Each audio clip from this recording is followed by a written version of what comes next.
Heeh. istri saya ditemui oleh wali murid. Oke. Nah, kemudian wali murid ini bilang, "Bu, tolong mintakan inilah air doa kepada Bapak agar anak saya ini bisa baca." Wah, luar biasa. Ada set jobnya ya Mas jadi dukun. Waduh, saya langsung habis itu, sejak kapan saya jadi dukun ini?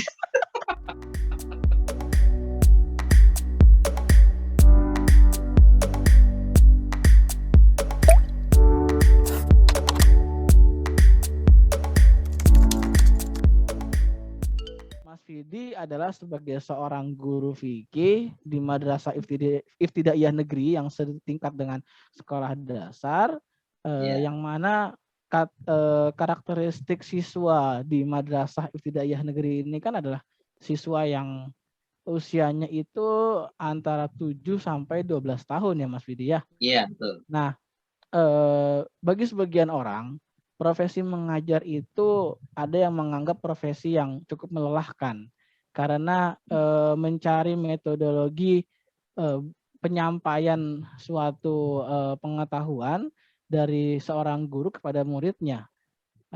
Salah-salah menyampaikan menggunakan metodologi akan juga berdampak pemahaman yang tidak benar tuh dari siswanya.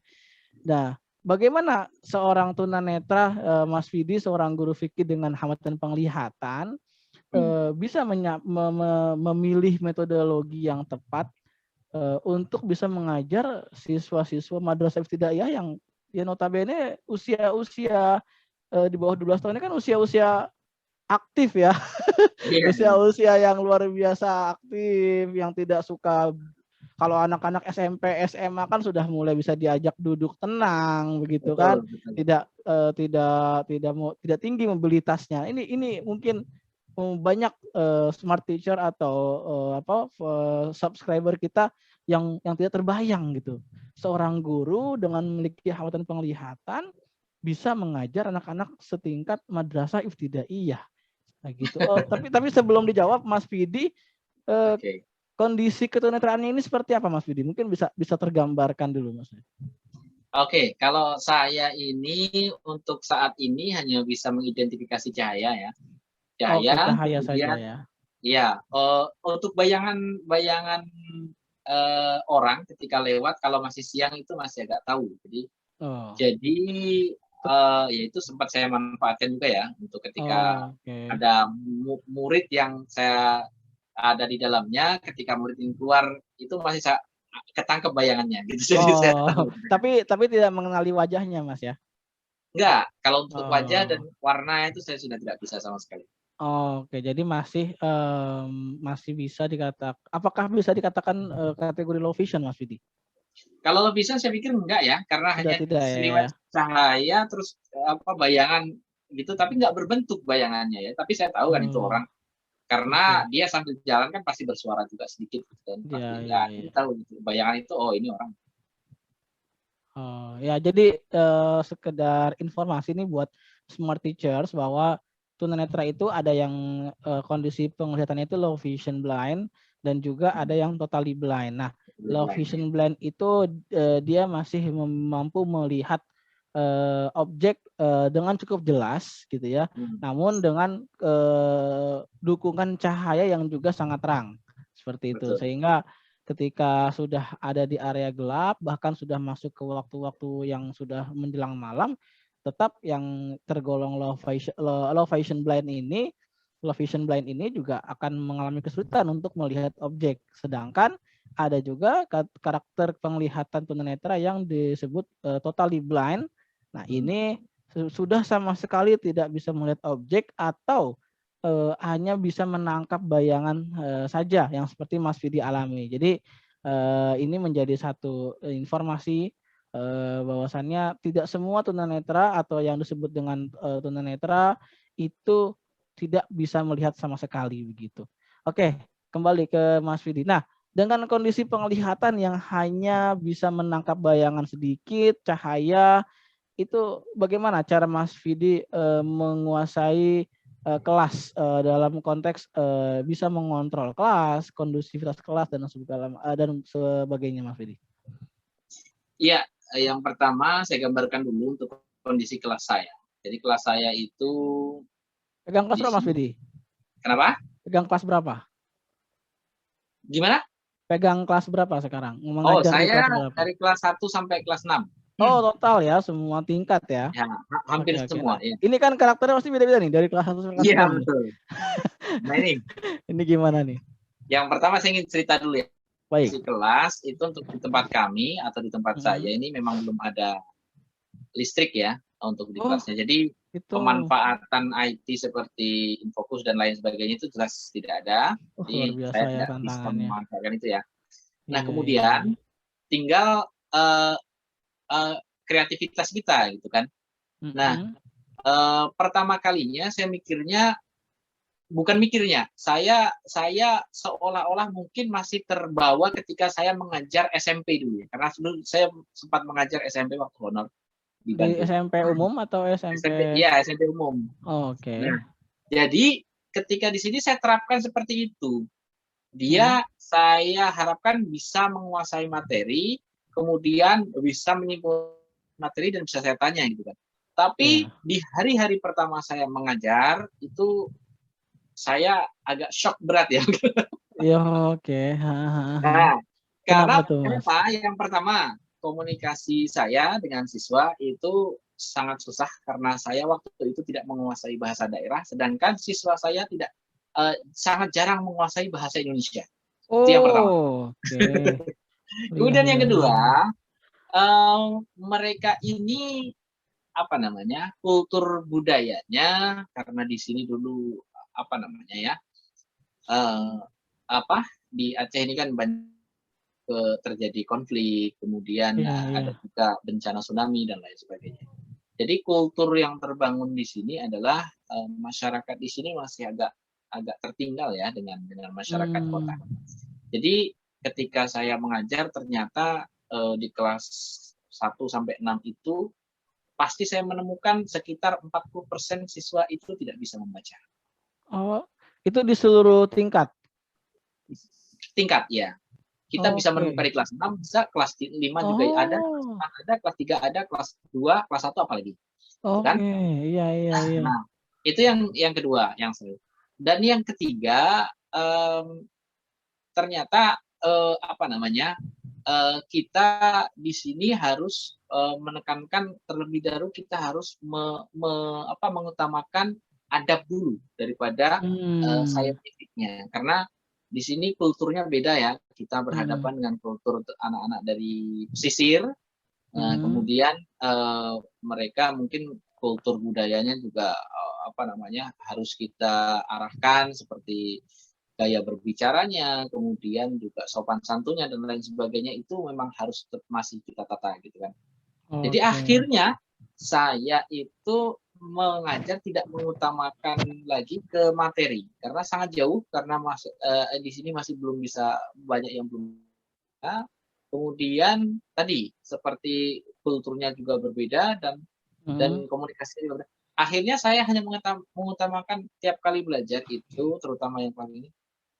Sekarang ini yang saya utamakan adalah adabnya dulu. Seperti kelas 1, ketika mereka kita bilangin 1-2 kali nggak ngerti, kadang-kadang mereka anak itu naik ke meja gitu kan. Wah, luar biasa. Nah, saya ambil anak itu dari meja, saya taruh di atas meja guru. Nah, kalau seperti ini kira-kira sopan nggak anak-anak?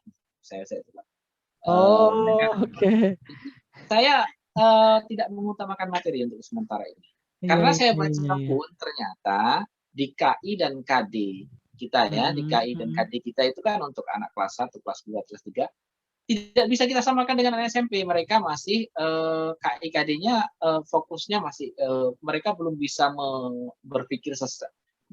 berpikir secara sistematis, mereka belum bisa membuat logika. Oh, berarti saya salah. Saya masih terbawa ketika saya mengajar SMP. Saya pikir begitu akhirnya. Makanya saya setback ulang untuk mengajar saya. Akhirnya ya sudah. Sekarang bagaimana anak ini bisa beradab gitu aja. Itu yang pertama. Yang kemudian yang kedua, materi yang kita sampaikan ya sebisanya. Mereka kira-kira apa yang bisa mereka lakukan. Seperti kelas 1, saya mengajar kelas 1 fikih. mereka saya lihat materinya tentang syahadat. Ketika Iya. mereka melakukan syahadat, secara tertulis teoritis mereka belum bisa baca. Tapi akhirnya ya sudah, kita praktekkan syahadat bagaimana sebisanya, dan saya lebih banyak menekankan ke adabnya. Ya udah, ketika kita sudah bersyahadat, berarti kita orang muslim, berarti kita harus gimana duduknya yang betul, gimana. Pokoknya saya arahkan begitu. Karena kalau kita fokus ke materi dan secara teoritis, kemudian apalagi sampai ke baca tulis, itu masih belum bisa untuk kelas 1. Iya. Kelas 3, 4, 5 juga yang bisa hanya sekian persen, karena sekian persennya belum bisa baca. Itu yang saya alami. Yang terakhir, akhirnya saya untuk proses belajar mengajar itu tetap harus didampingi oleh istri juga. Karena di tempat itu, ya, kita bisa bayangkan kadang-kadang anak-anak ini sudah tidak memiliki listrik di kelasnya, kemudian mereka kadang-kadang butuh percontohan untuk menulis di papan tulis, dan saya tidak mampu untuk melakukan itu, akhirnya ya istri yang harus menulis. Oh, jadi ada asisten pribadi ya? Nah itu, tapi sayangnya asisten pribadinya tidak ada gaji. Iya. Yang gajinya langsung dari suami. Wah, itu akhirnya jadinya yang kerja berdua, tapi gaji juga untuk berdua. Gajinya buat berdua, iya betul. Tapi dari Betul. pihak sekolah tidak pernah ini ya, tidak pernah ada teguran atau apa karena melibatkan pihak luar gitu. Ya, akhirnya kan win-win solution ya. Ketika saya dengan pihak sekolah gitu, ini istri bagaimana? Tiap hari ikut saya, masa anggur di sini. Ya udah, akhirnya kebijakan sementara yang diambil, istri dimasukkan ke dalam data honor. Oh, begitu. Tapi sayangnya, ya ini sustainable lagi yang berbicara. Istri saya ESOS, sarjana sosial, tapi ikut honor, ya sama aja. Keberlangsungannya nggak mungkin bisa sertifikasi dan lain sebagainya juga. Karena tidak sesuai dengan standar ininya ya. Iya, kualifikasinya kan beda. Betul. Sedangkan di MIN tidak ada guru BP, ya itu kan repot. Iya betul. Nah itu tadi kembali ke masalah metode lagi. Artinya dalam setiap kali pertemuan, berapa banyak yang harus diajarkan dengan metode-metode contoh seperti tadi itu, Mas Fidi. Apakah itu hampir setiap pertemuan seperti itu atau ada pengecualian? Pengecualian ini dalam gimana? Kalau saya yang saya alami sampai saat ini ya seperti itu. Karena memang mereka karakteristiknya masih kultur daerah sini lah. Ya, betul. Ya, kulturnya memang harus masih dibenahi. Dengan kultur. Ya. Lalu bagaimana dengan ini? Dengan kriteria KKM itu? Ya, itulah kriteria KKM itu menjadi PR besar, bukan hanya saya sebetulnya. Seluruh guru di sini kebingungan untuk masalah itu. Kenapa? Karena mereka semua kelas itu ada sekian persen yang memang siswa yang memang tidak bisa baca tulis, belum bisa baca tulis. Ini menjadi PR besar kami gitu. Bukan hanya saya semata yang karena disabilitas, tapi guru-guru yang lain pun mengeluhkan hal ini. Menjadi masalah bersama ya kalau gitu. Ya, KKM itu dituntut kalau kelas 4 harus sekian, harus 70 dan lain sebagainya kan. Itu menjadi kebingungan kami bersama. Akhirnya ya gimana? Ya nilai kasih sayang dan lain sebagainya ya keluar lagi. Itu tidak hanya terjadi kepada saya, semuanya seperti itu. Jadi itu bukan hanya problem seorang disabilitas, tapi problem guru Min 27 PD. Gitu, baik. Oke. Tapi apakah bisa dipastikan setiap Mas Fidi mengajar itu memang harus didampingi oleh istri? Atau hanya untuk tingkatan tertentu saja? Atau hanya untuk materi-materi tertentu saja? Iya, betul. Jadi mungkin kelasnya yang agak dewasa ya, mungkin yang agak bisa ditinggal. Seperti kelas 6 dan sebagainya, itu kan mereka mulai 4 dan 5 bisa, Mas? Kelas 4 itu untuk kelas 4 yang lokal A saya pikir masih bisa, tapi yang lokal B ini masih belum bisa. Karena sama-sama kelas 4 ini beda-beda, Mas. Oke. Jadi ada satu tiket itu ada 2 lokal ya? Ada 2 Iya, rombel ya? ada yang 1 lokal, ada yang 2 lokal. Oke, gitu. Itulah. Jadi kadang-kadang ada yang kultur masing-masing kelas juga beda-beda gitu. Ketika ada yang kelas A, misalkan kelas 4A, dia banyak yang hampir ya 80% lah itu bisa baca. Tapi yang lokal kelas 4B itu ya 50-50. Itu kan sudah beda itu treatmentnya juga. Iya. Ditambah lagi dengan tidak adanya listrik, Iya. artinya sama sekali di sana betul-betul konvensional, Mas ya. Betul. Semua Saya sangat pernah mencoba. konvensional. Ya. Saya pernah mencoba memakai laptop ya. Saya pikir Akan laptop jadi menarik banget. ini. Saya pikir laptop ini kan paling enggak kalau nggak ada infokus ya udahlah anak-anak ini biar melihat langsung di layar gitu kan. Betul. Sederhananya begitu pemikirannya. Ya, ternyata ketika sudah saya hidupkan laptop, terus tulisannya itu kan kecil. Anak-anak kecil ini nggak puas semuanya, akhirnya rame-rame semuanya maju ke depan. Jadi Mas Willy dikerumunin. Iya, dikerumunin akhirnya. Bukan saya yang bingung, istri saya bingung juga. Satu kelas berapa orang tuh, Mas? Satu kelas berapa siswa? Kenapa? Satu kelas berapa siswa? Ya sekitar minimal kan 15 ya dalam apa namanya dalam peraturan itu kan. Berarti ya mungkin bisa lebih dari 15 orang itu. Luar biasa sih. Mengkerumuni. Maju semua ngerumunin dan bisa dibayangkan mereka anak-anak kelas 1, kelas 2 yang memang ya tadi belum bisa berpikir logis, belum bisa berpikir sistematis, ya akhirnya rebut-rebutan, dorong-dorong lain sebagainya. Nggak kondusif malahan. Menjadi tontonan yang menarik ya. Rebutan tempat duduk dan lain sebagainya. Akhirnya malah naik-naik naik meja hanya untuk bisa melihat laptop. Wah, ini sudah nggak kondusif ini, udah. Iya, luar biasa. Sampai seperti itu. Ya itu mungkin itu gambaran sekolah di Mas Vidi mewakili gambaran sekolah-sekolah di daerah lain juga itu, Mas Vidi. Iya. Dan apa namanya ya, apalagi kalau kita ingat ada sistem UN waktu tahun-tahun lalu, ternyata masih ada sekolah yang tidak ada listriknya. Wah, itu sangat luar biasa, tidak seimbang sekali.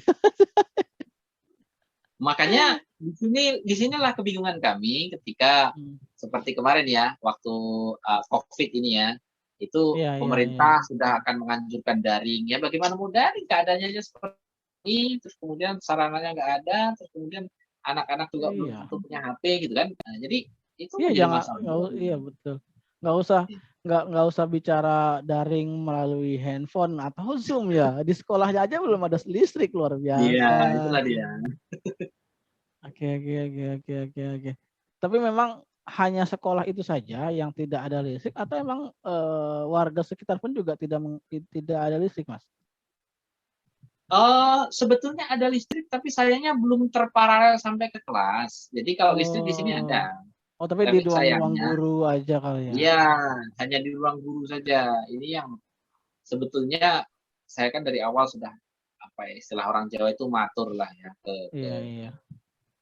kepala sekolah dan lain sebagainya. Tapi ya entah apalah, kita kan nggak tahu ya permasalahannya dan lain sebagainya. Tapi realitasnya seperti itu sampai ya berapa tahun ini, dari 2019 sampai sekarang pun belum terrealisasi ada listrik sampai kelas. Dan akhirnya juga ya skill mengajar yang dimiliki Mas Vidi yang sudah dipelajari di bangku kuliah pun tidak bisa semuanya direalisasikan kalau begitu ya. Betul. Ya, akhirnya ya saya daripada membuat membuat pembelajaran menggunakan fokus di kelas nggak bisa, akhirnya saya membuat pembelajarannya di YouTube channel akhirnya. Wah, luar biasa itu juga. Ya, tapi muridnya akhirnya yang nonton bukan murid saya itu, Mas. Iya, betul. Hanya untuk melepaskan ekspresi saja. Betul. Karena memang ya nggak usah lagi bicara YouTube lah ya kalau di sana. Jadi ya inilah luar biasa perjuangan seorang ASN ya. Sudah diberikan tantangan aksesibilitas lingkungan gitu kan, Iya, betul. tantangan penempatan yang jauh dari pusat kota dengan berbagai support system yang juga tidak memadai, ditambah lagi di dalam kelas masih juga ada tantangannya, luar biasa. Luar biasa ya. Jadi itu artinya untuk KBM atau kegiatan belajar mengajarnya sendiri betul-betul akhirnya Mas Vidi kembali dengan cara-cara konvensional ya Mas Vidi ya. Iya. Seperti itu. Tapi tadi berarti untuk siswa sendiri sebetulnya apakah tidak ini kan ibaratnya gini, ada seorang guru masuk ke kelas dengan kondisi punya hambatan penglihatan atau menggunakan tongkat yang tidak umum dipakai oleh semua orang. Ada nggak siswa-siswa yang juga tidak respect atau mungkin malah justru takut dan sebagainya gitu Mas? Ada nggak pengalaman seperti itu Mas Vidi? Kalau tidak respect, ya kalau saya pikir masih dalam koridor kewajaran ya. Iya. Kayaknya begini, sebelum ketika saya datang pertama-tama mungkin ada penyampaian dari guru lain bahwasanya ini ada Bapak guru yang mungkin agak berbeda dan lain. Jadi harus dihormati, harus ini gitu kan. Jadi ketidakrespekan mereka itu ya bukan hanya maksudnya ada ketidakrespekan mereka, tapi itu tidak hanya terjadi kepada saya, tapi ke semua guru gitu. Artinya hal ini yaitu tadi kultur-kultur yang memang harus kita benahi bersama itu tadi. Jadi mereka ada ketidakrespekan terhadap guru, tapi tidak hanya kepada saya, tapi semua guru ya seperti itu. Karena mungkin ada kultur-kultur yang tidak bagus, yang harus ya seperti ketika mengajar ada yang naik meja, duduk di atas meja, itu ada dan itu tidak ada terjadi kepada saya, tidak terjadi kepada hampir semua guru seperti itu. Artinya itu masalah bersama ya, tidak hanya spesifik kepada guru yang memiliki hambatan penglihatan ya. Betul. Oke. Nah, tadi dari segi respon dari siswa. Nah, dari orang tua bagaimana Mas Vidi? Respon dari orang tua yang mengetahui anaknya itu diajarkan oleh seorang guru yang memiliki hambatan penglihatan, Mas Vidi? Harus diketahui bahwasannya masyarakat sini adalah masyarakat kultural yang sifatnya tradisional ya. Jadi karena memang jauh dari kota dan lain sebagainya, jadi kadang-kadang cara berpikir mereka itu ya agak unik gitu kan kadang-kadang. Ketika ada seorang disabilitas tunanetra yang mengajar, yang bisa jadi guru, responnya ya kadang-kadang, wah kok bisa ya? Wah berarti dia itu memiliki mata hati yang bagus gitu. Indra Jadi suatu saat istri saya ditemui oleh wali murid. Oke. Nah, kemudian wali murid ini bilang, Bu, tolong mintakan inilah air doa kepada Bapak agar anak saya ini bisa baca. Luar biasa. Ada set jobnya ya, masih jadi dukun. Waduh, saya langsung habis itu, sejak kapan saya jadi dukun ini? Iya luar biasa. Oh, justru malah bukan menjadi satu hal yang bukan dijauhi oleh orang tua sih, malah justru bukan. Jadi gitu. Respon mereka itu ya ketika ada disabilitas tunanetra yang bisa begitu, bisa begini, mengkultuskan ya. Ada sesuatu yang lain. Apa kalau ada keajaiban gitu ya. Iya. Itulah, tapi sih kayaknya pandangan seperti itu tidak hanya di sana Mas, banyak juga di kota-kota besar. Tapi yang saya alami baru di sini soalnya. Oh gitu. Waktu di Bandung, di Jogja nggak pernah ngalamin kayak gitu? Tidak pernah. Tidak pernah. Waktu di Bandung, di Jogja biasa-biasa. Baru sekali ini saya menghadapi seperti itu. Kalau berarti saya beruntung. Saya pernah mengalami itu di kota. Bahkan pernah saya disuruh mencarikan cincin istrinya yang hilang. Gimana? Saya aja nyari uang jatuh aja bingung, nyari cincin istrinya yang itu. Ya memang itu tidak bisa dipungkiri bahwa itu fakta ya. Realita di masyarakat memang masih ada. Karena itulah kekayaan Indonesia ya. Jadi karakteristik masyarakat itu luar biasa dan jadi malah justru secara tidak langsung ya oleh para orang tua siswa diterima dengan baik walaupun dengan cara-cara yang lucu ya gitu, yang unik Ya, gitu, yang unik gitu ya, ya. yang unik Tidak lah. Saya tidak katakan tidak unik ada tadi.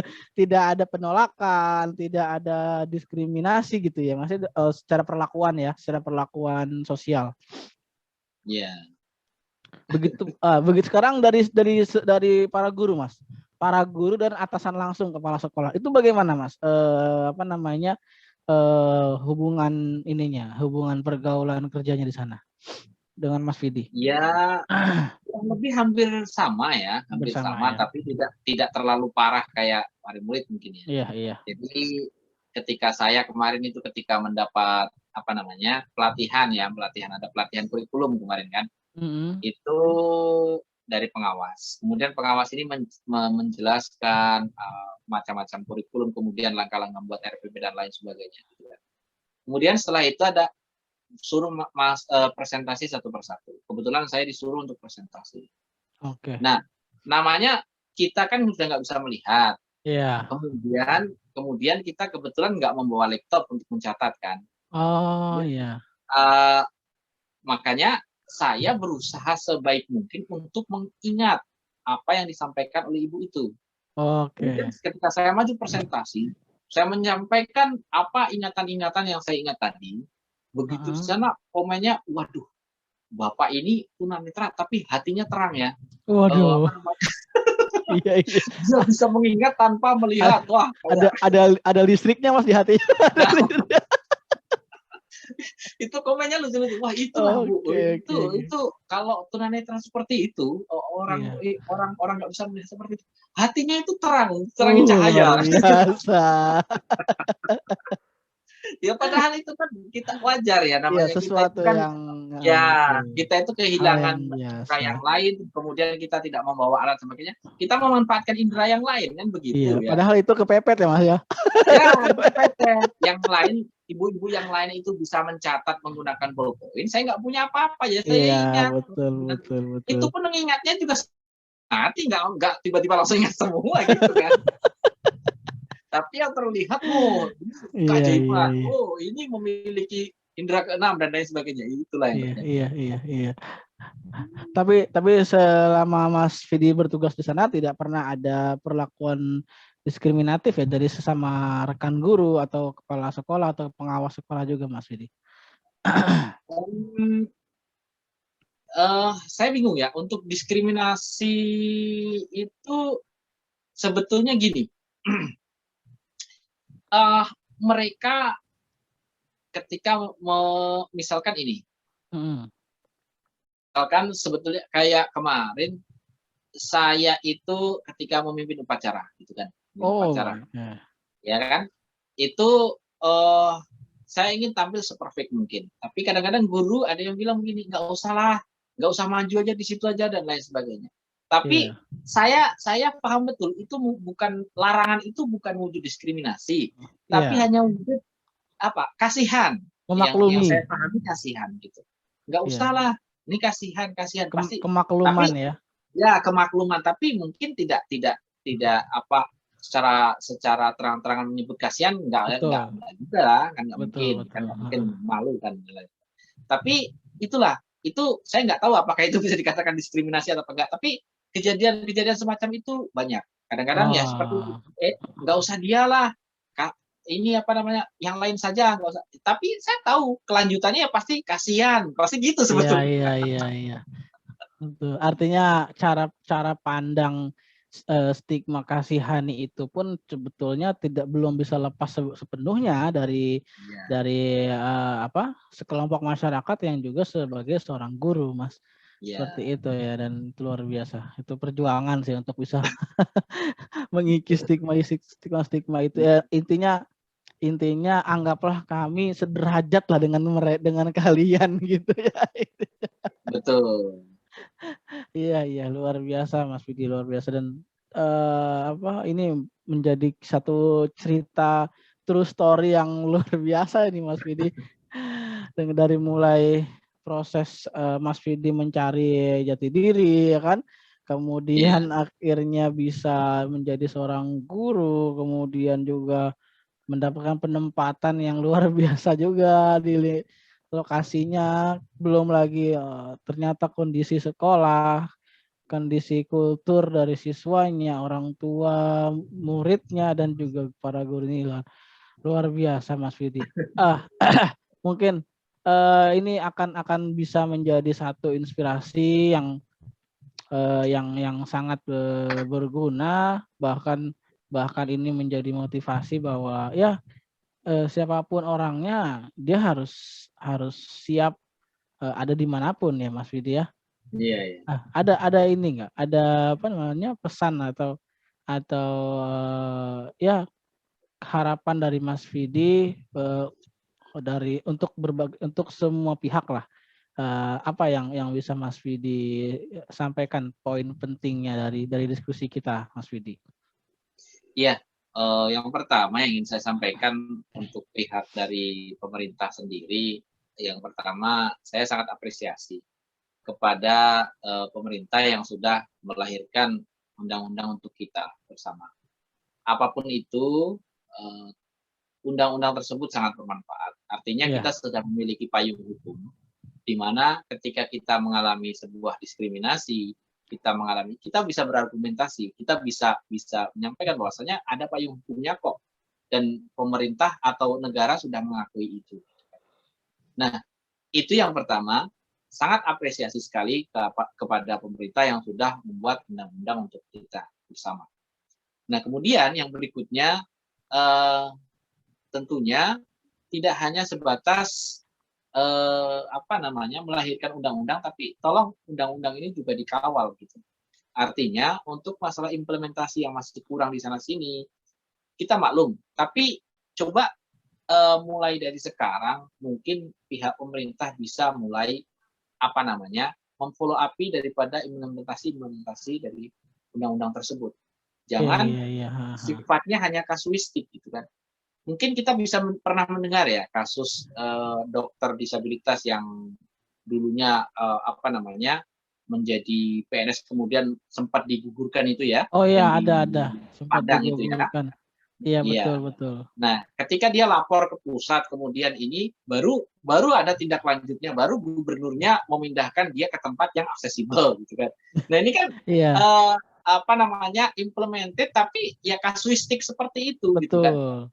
Itu untungnya yang terlihat, yang terekspos. Bagaimana dengan teman-teman yang mungkin di Indonesia ini mereka tidak Mhm, terekspos tapi mengalami kasuistik-kasuistik semacam itu gitu kan. iya, Ini itu kan harus juga dipikir. iya, Jadi betul, betul. artinya tolong, implementasi daripada Undang-Undang Nomor 8 2016 ini dikawal. Keberlangsungannya difikirkan, implementasinya sejauh mana, itu harus difikirkan saya pikir. Jadi jangan sampai hanya sifatnya kasuistik ketika sudah ada laporan yang masuk baru Baru enggak. Ya itu dikawal. iya, ketika ketika terekspos mungkin masih bisa tertangani lah. Bagaimana dengan Yang tidak diskriminasi terekspos. yang tidak terekspos itu mungkin sangat banyak. Saya yakin sangat banyak. Karena Iya, di Indonesia ini sangat luas. Kemudian pemahaman terhadap Undang-Undang Nomor 8 2016 itu sangat terbatas. Ya kita bisa bayangkan lah ya, di kalangan pejabat-pejabat kita siapa yang bisa memahami undang-undang itu, saya pikir sangat terbatas. Jadi betul. sangat dimungkinkan diskriminasi itu masih sangat ada gitu. Iya, Itu yang iya. kedua. Kemudian harapan yang ketiga kepada teman-teman sendiri, teman-teman disabilitas, yang pertama jangan patah arang, jangan patah semangat untuk kita bersama ya memajukan, kemudian mengawal peraturan ini, kemudian juga mulai mensosialisasikan peraturan ini, kemudian juga kitalah yang coba menjadi agen untuk perubahan terhadap perilaku atau Hikmah. tanggapan dari masyarakat terhadap kita sendiri. Iya, Ini juga harus kita mulai dari diri kita. kita jangan hanya menunggu daripada respon daripada pemerintah dan kita hanya diam, tapi kita juga tetap harus berusaha. Ya, banyaklah yang bisa kita lakukan. Contohnya seperti teman-teman di IGTI ini sendiri ya, yang kita membuat semacam organisasi, kemudian juga podcast semacam ini. Ini harapannya adalah kita bisa mensosialisasikan keberadaan kita, eksistensi kita kepada masyarakat, kemampuan kita kepada masyarakat, agar mereka juga paham mengenai kita, paham bagaimana menempatkan kita di tempat yang semestinya. Itu luar biasa, Mas Fidi, luar biasa sekali. Karena bisa di luar. Kenapa? Karena biasa di luar. Iya, itu balik lagi ke situ ya topiknya, balik ke awal lagi. Gitu. Okay. Ya, luar biasa Mas Fidi. Mudah-mudahan harapannya sampai ke teman-teman kita, sahabat kita. Ada teman-teman loh di staf khusus kepresidenan ya. Kita ada. Oh ya. Ada siapa dari teman tuli kita? Lupa saya tuh. Yang perempuan Mbak Angki ya. Mbak Angki itu juga kan sahabat kita juga, mudah-mudahan bisa terakomodir apa yang menjadi keluhan kita, harapan kita, dan ini lagi-lagi hanya untuk Indonesia yang lebih baik lagi ya Mas Fidi ya. Mudah-mudahan karena kenapa kita sendiri sebetulnya tujuan kita semua mulia kok, untuk memajukan negara kita ini. Betul. Oleh karena itu kita sendiri bersemangat untuk bisa mengabdikan diri kepada negara melalui menjadi seorang ASN ya Mas Fidi ya. Betul. Nah, ini salah satu kontribusi besar kita juga untuk negara kita tercinta. Ya, mudah-mudahan dengan ridho Allah Subhanahu wa taala, niat baik kita dilancarkan, dimudahkan, dan orang-orang yang punya kewenangan bisa juga digerakkan hatinya untuk bisa mempermudah atau memberikan jalan yang terbaik, kebijakan yang sebaik mungkin untuk kita semua. Oke, Mas Fidi, kita sudah berapa lama ya ngobrol luar biasa, nggak terasa. Wah, ini. Tahu nih timernya nih teman-teman. luar biasa. Udah subuh nih. Kayaknya kalau di Aceh lebih lama subuhnya, di sini lebih cepat. Iya. Tapi alhamdulillah, terima kasih untuk waktunya Mas Fidi. Terima kasih waktu istirahatnya kayak kita diganggu, dan mudah-mudahan tidak dikomplain oleh istri ya. Mudah-mudahan nggak berantem di sini. Aduh, jangan dong, nanti nggak ada yang asistenin di kelas. Iya. Oke, sekali lagi terima kasih Mas Fidi. Mudah-mudahan sehat selalu dan sukses selalu untuk mengajarnya. Salam untuk para siswa di sana, mudah-mudahan tidak ada yang lagi naik meja ya, tapi naik genteng. Udah, sukses Mas Widi. Terima kasih untuk waktunya. Kurang lebihnya mohon maaf. Kita jumpa lagi di waktu yang akan datang. Dan itu dia Smart Teachers semua, sahabat kita Mas Fidi yang sudah berbagi true story-nya. Dan mudah-mudahan ini menjadi true story yang sangat sulit terlupakan ya, karena sangat banyak sekali inspirasi yang bisa kita ambil, hikmah yang bisa kita ambil, bahkan yang perlu kita pahami bahwasanya jadilah seseorang yang selalu survive dimanapun kita ditempatkan, karena dengan kita mampu survive dimanapun, artinya kita memiliki kompetensi yang juga tidak bisa diremehkan oleh orang lain. Demikian dari saya, kurang lebihnya mohon maaf. Wassalamualaikum warahmatullahi wabarakatuh. Salam inklusif, edukatif, dan progresif.